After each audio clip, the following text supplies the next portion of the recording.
Today on Review This Thing, we are going to give you some tips and tricks for setup and use of the Tactacam 5.0.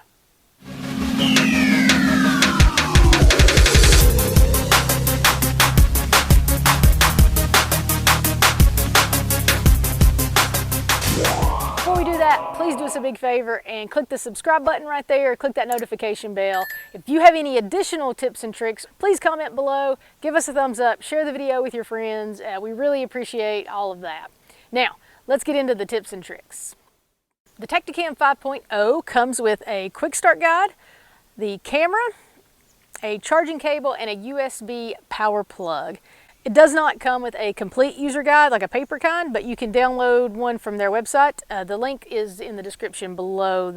Okay, now let's just do a quick look at the camera. The battery compartment is at the bottom. In order to open it, you have to slide this little piece all the way up, make sure it's all the way to the unlock, and then you have to twist the bottom all the way from locked to unlocked. And that can be a little tricky at first, but once you've done it a few times, it gets a little bit easier. But once you have it there, then you just pop it off.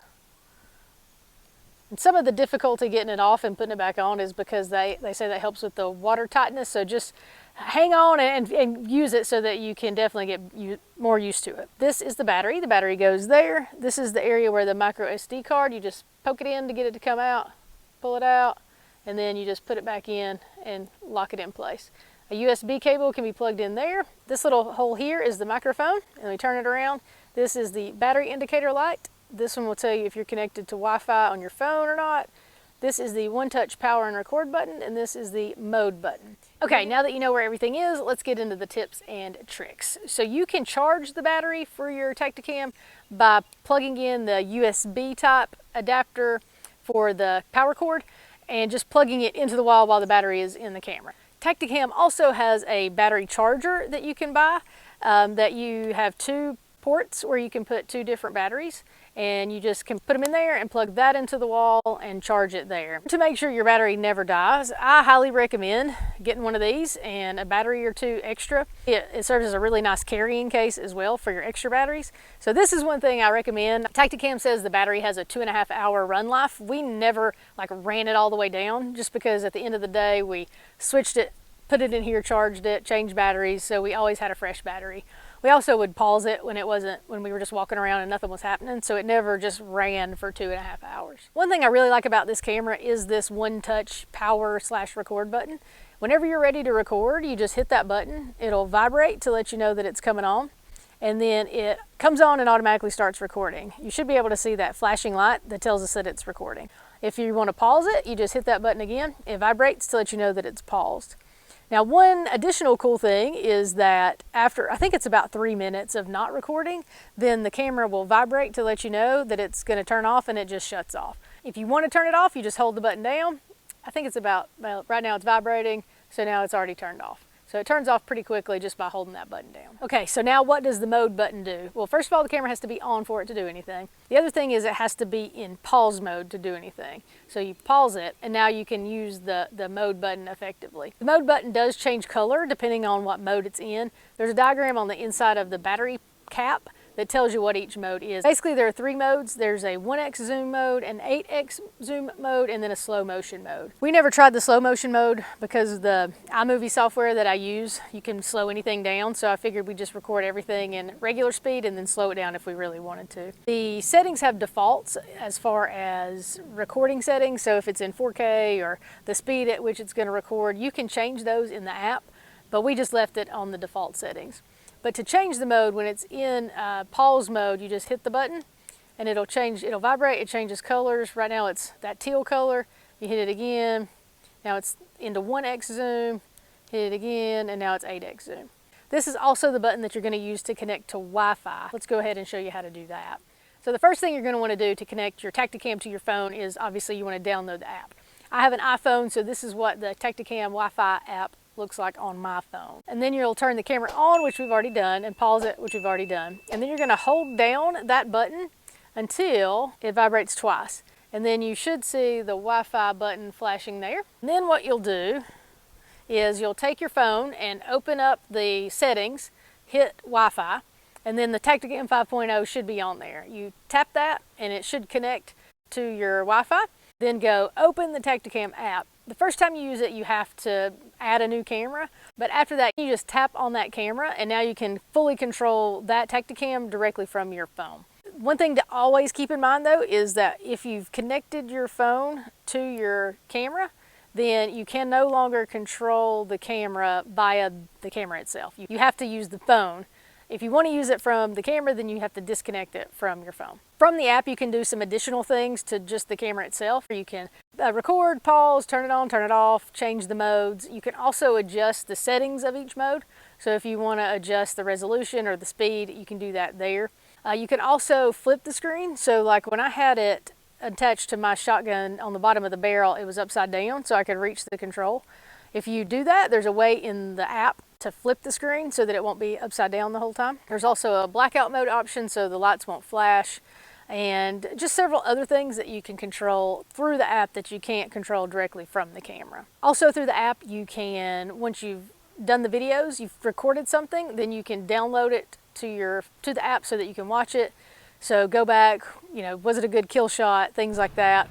You can also save it to your phone so then you can share it, edit it, whatever you want to do that way. One thing that's neat about the Wi-Fi connecting to your phone is that if you are outside, away from maybe your house's Wi-Fi, then you don't have to select the Tactacam. It just automatically will connect whenever you turn it on. Now, another tip, let's talk about the micro SD card. If you've read reviews, you'll see some negative ones that talk about the video being jumpy or the camera just shutting off and not working. One of the biggest tips I would give you is make sure the SD card that you buy is rated U3. And you can see the picture will look like this. You'll want it to say U3 or it's not going to be fast enough to get good resolution footage in your camera. Another thing that we learned the hard way that I will definitely share with you is if your camera is on but nothing is flashing and you can't get it to record, then that's probably an SD card problem also. That happened to me one day. The SD card was full. And the tip I would give you is even if you delete the videos off of your card, you move them to another file on your computer and then you delete them off the card. For some reason, ours wouldn't then make that space available. So what we had to do each time we cleared it was reformat it through the computer. And so especially if you're going to do a lot of filming, longer videos and things like that, I would highly recommend take the card out, move the files to a flash drive or something, and then reformat your card so that you don't ever run into that problem with your camera.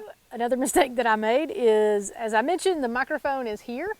The reason I want to point that out is because I mounted this camera to the barrel of my shotgun one day, and after I tried to reach forward to record, I wanted to scoot it back so it was easier. So I put the mount directly around the microphone.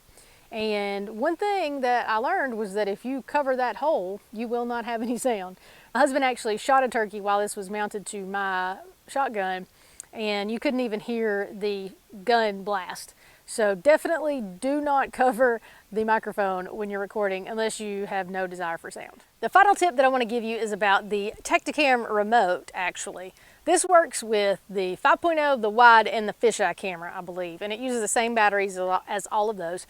The cool thing about this remote is that it can connect to up to 5 cameras. So if you have a setup with multiple views, multiple cameras, this remote can control all 5 of them at the same time. So it's just like with the cameras themselves. You just hit the button one time and then it will control all the cameras. It'll turn them on and start recording all at the same time. We only have one camera connected, so like I said, I can't show you how it works with multiple cameras or even really give you a good review as to if it works with all cameras at the same time. This definitely worked well for us. One day my husband had tagged out, I had the camera on my gun and he was a few feet behind me. So I was, just trying to get everything set up. So he was able to just hit the record button and I didn't even have to worry about recording or pausing or anything like that.